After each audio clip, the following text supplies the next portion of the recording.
If you live in the south of England and you want to get your bike to the continent, there's a few different ways, but the ferry from Harwich is it's a pretty decent one, especially if you're heading north or east like I usually am. And I've had a few chats online in the past with people asking about like the specifics of how you do it with the bike and what the process is and da. So I thought I'd make this video because I am about to go through that process. I am getting the ferry tonight from Harwich to Hook of Holland, the night ferry, and then tomorrow I'm taking trains all across Germany and stuff up to the Danish border. So if you're interested in the details of exactly how all that works with a bike, then yeah, watch on. So if you want to start your journey by train, there's a train station, Harwich International is where you want to head for.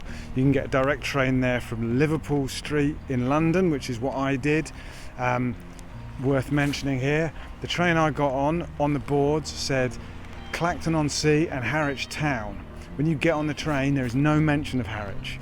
Everything, all the information, all the boards, all the scrolling tickers and stuff say that you're going to Clacton-on-Sea. And I was on the train with a dozen confused other people. When you get to Colchester, it'll stop for a while and they split the train in half, and suddenly the back half becomes the Harwich train, just kind of without warning.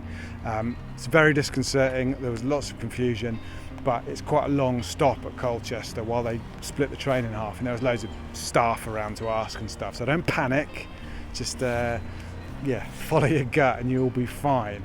When you get off at Harwich International, it's a short hop round to where the cars and stuff all check in. And again, it's a bit confusing, but there's loads of people around to ask. It's all good. When you get to the car check-in, there's a little waiting room behind here with a coffee machine and stuff, which I'm just about to go into because it's a pretty unpleasant night, as you may be able to see. It's been raining all day. It's going to rain all night. It's going to rain all next week, sadly. Fun times.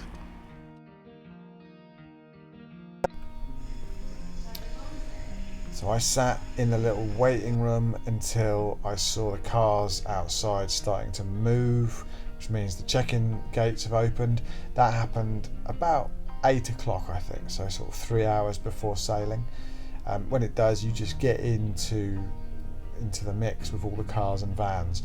There'll be someone in high vis there directing traffic who'll tell you what lane to get in, and then you just stick with that, follow it down until you get to the check-in kiosks. All my emails and stuff from Stena Line said that I would need my e-ticket and my booking reference and what have you, but actually in the end you just need your passport. Show them your passport, they'll blip that, give you a receipt, some paperwork, your cabin key if you've got a cabin booked, and then they will give you another lane number to follow. The lane numbers as massive white things painted on the ground, you can't miss them. You just find the one they've given you and follow it as far as you can follow it. You'll either come up against a car in front of you or some other cyclists in front of you, or in my case just a bollard. It's all dead simple. The whole process took me like 20 minutes maybe, but then I waited at the end of my lane for probably nearly an hour before boarding. So if the weather's foul, you might want to factor that in before you leave the shelter of the little waiting room. There is a waiting room on the other side of the check-in as well, but it's sort of quite a way back up from where I ended up stopping at the foot of the lane. In the past, I have always waited here with a little gaggle of other cyclists, which is quite fun usually, but those trips were all in the summer. We're pushing towards November now, so it was just me on my lonesome for most of the time. Another lady turned up on a bike right at the last minute, but that was that. It's always been my experience, the sort of 3 or 4 times I've done this, that they send the bikes on first. So once they're ready, again, someone in high vis will come along and set you off. They'll point the way and then you just follow the road. You can't really go wrong. You go up a ramp, over the railway, round the big swirly thing and down, and you'll see the ship in front of you. And there's people in high-vis all the way waving you on and pointing you through and stuff. Once you actually get onto the boat, again, someone in high-vis will direct you over to the bike storage area, which is a load of metal railings all strapped to the walls with ropes and straps and stuff. So you secure your bikes, tie them up nice and well, lock them if you want to, grab any bags that you don't want to leave down below, and you're done. You head upstairs, that's it, you're boarded. You can go and sample the luxurious bars and restaurants of a Stena Line ferry, or you can just come and find your cabin, which is what I've done. The cabins are pretty nice actually. They're small and basic, but they're comfy. They've got everything you need: shower, toilet, massive mirror to look at yourself in. I think I paid about 150 quid for mine. That's me and my bike, and I got a buffet breakfast tacked on as well. So it's not the cheapest way to travel, I guess. But it's a bunk room, it's got 2 beds. If you were doing it with a mate, I guess it would be a lot cheaper because you'd share the cost of the cabin. At least I assume that's how it would work. I wouldn't know. I've never done it with a mate because I'm a sad old loner. So I'm merely guessing at the way these things would go down. Yeah, I'm going to head to bed now, I think. I'm going to try and get up early, make the most of aforementioned buffet breakfast, get stored up for the day, and then I will try and film the disembarkation process, give you some notes about that if any notes are needed. And then I'm also going to document the process of getting me and my bike from Hook of Holland, where the ship docks, into Rotterdam Central train station on a little metro, which is something I've never done before either, so we can learn together. If you like the idea of that and this is something that might be interesting to you, then yeah, stick with me. I'll see you in the morning. Night night.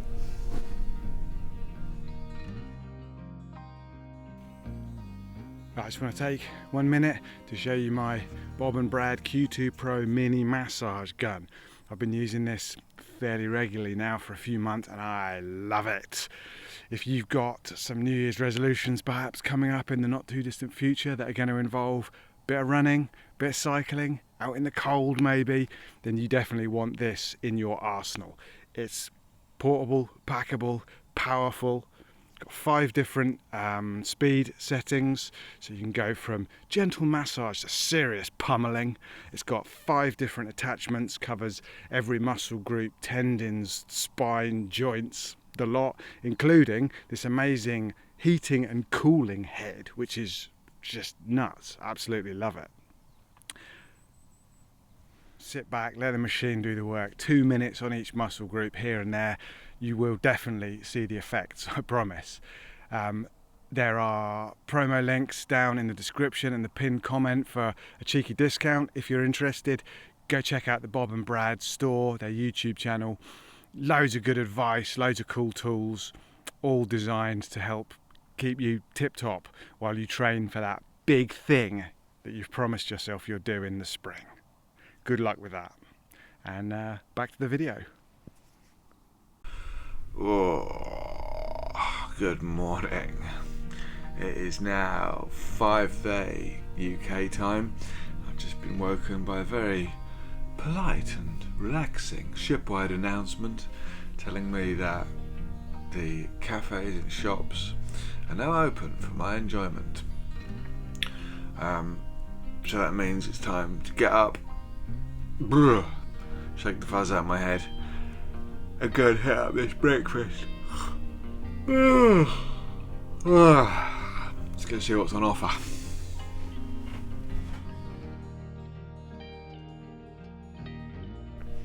So, wasn't a buffet breakfast. They must have changed that since I last did this trip in 2019 or whatever. But that's interesting to point out, I guess, because I pre-booked my breakfast and I can't remember how much I paid, but I think it was probably 13 or 14 pounds, and the large grill was 15 euros. Unless you're going to have a full English or a full continental breakfast, everything else on their menu here is less than 10 euros. So I guess if you pre-book your breakfast and then just have pancakes or yogurt, you're actually overpaying, I think, which seems a little bit weird. Anyway, I've had a fry-up. It was neither the best nor the worst fry-up I've ever had, and they were playing unnecessarily jaunty music for this time in the morning, in my opinion.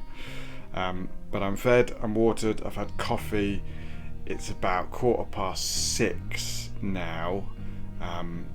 They're saying that we'll be disembarking at 7:30, which is cool. So yeah, I'm gonna get my bits and pieces packed up and listen for the shout. They do an announcement normally to call everyone out to wait at the top of the stairs in the lift, so that's the next thing on the agenda. They'll put out a ship-wide call for vehicle passengers. When you hear this, that's your cue to get back down and start sorting the bike out and getting ready to go. It's worth getting down there as early as you can, because while all the cars and stuff are getting themselves sorted and faffing around, you should have plenty of time to walk your bike forward through the rows right to the front, so you're first in the queue to disembark when the big doors open. This will put you fairly near the front of the line when you hit border control, which is very handy if, like me, you disembark into bloody horrible weather. Once you're through border control, it's a couple of minutes pedal through the car parks and you're onto the national, international, local cycle networks, Eurovelo and Hoek van Holland metro stop. It's possible that your adventure proper starts here, you can stop watching, or possibly like me, you've still got a day of train travel ahead of you and you need to get to Rotterdam Centraal to make a connection. So the journey into town proved to be a little bit too complicated for my tiny brain, to be honest. You have to take the metro from Hoek van Holland to Schiedam and then change to the trains to get to Rotterdam Centraal. I looked into this, I downloaded the NS app, which seemed to be the way to do it. I input the journey, I bought the ticket, I bought the supplementary bicycle ticket that you also need to get, and then I scanned the ticket at Hoek van Holland and it wouldn't let me onto the platform.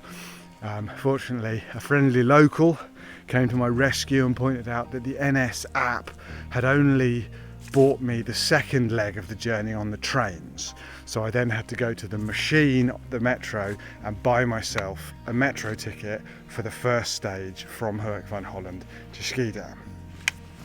It was all good. It was just a little bit confusing for a tired, damp cyclist first thing in the morning.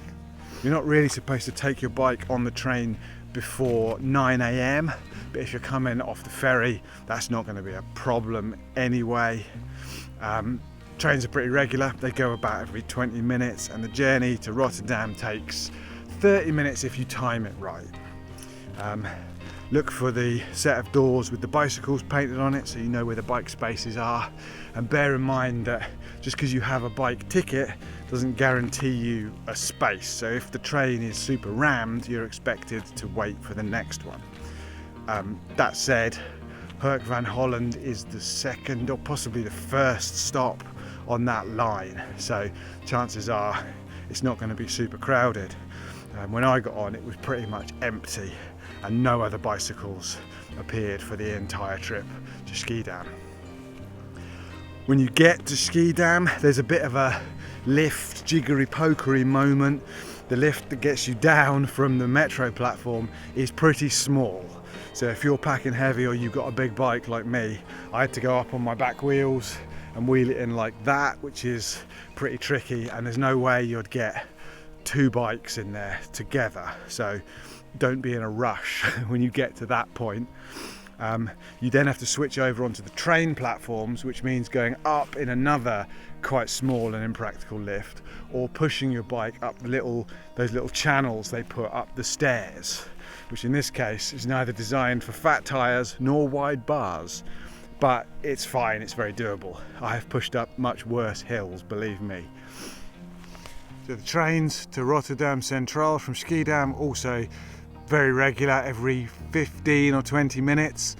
Some of them split and go off somewhere else, so keep an eye on the information boards to see if you have to get on specifically one end or the other when it comes into Schiedam. All the information's given in English and in Dutch, so it's dead straightforward, pretty idiot proof really. Again, look out for the doors with the bicycle signs on them so you know where the bike spaces are. And again, you're not guaranteed a bike space just because you have a bike ticket, but it's only one stop, so chances are you can squeeze on and wing it. When you get to Rotterdam Central, there's big lifts down to the concourse. They are spacious and luxurious. You'd get 2 or 3 bikes and riders in them, I should think, if you're good mates, so no problems there. Get down on the concourse, find your train, and you're done. So I was at Hoek van Holland at about 20 past 8, 8:30, something like that, and I got into Rotterdam Central at about 9:45. So I think the half-hour estimated journey time is very much a best case scenario and probably not lugging a massive bike with you.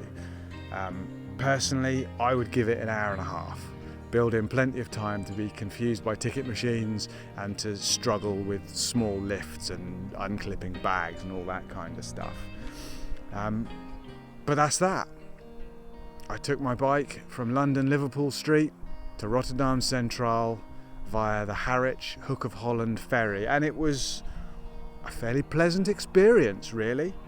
It might not be a typical experience. I did it in late October, so there weren't that many other tourists and cyclists around. That might change in peak season and stuff, and I'm sure there are locals right now screaming at the screen about the special bike ticket that I should have bought, or the different lift I could have taken at the other end of the platform and stuff. This is not a definitive how-to. This is just how I did it, and some things that you might expect to come across if you also do it. Any questions about things that I haven't touched on or that I didn't make clear, chuck a comment down below. I generally reply when I can.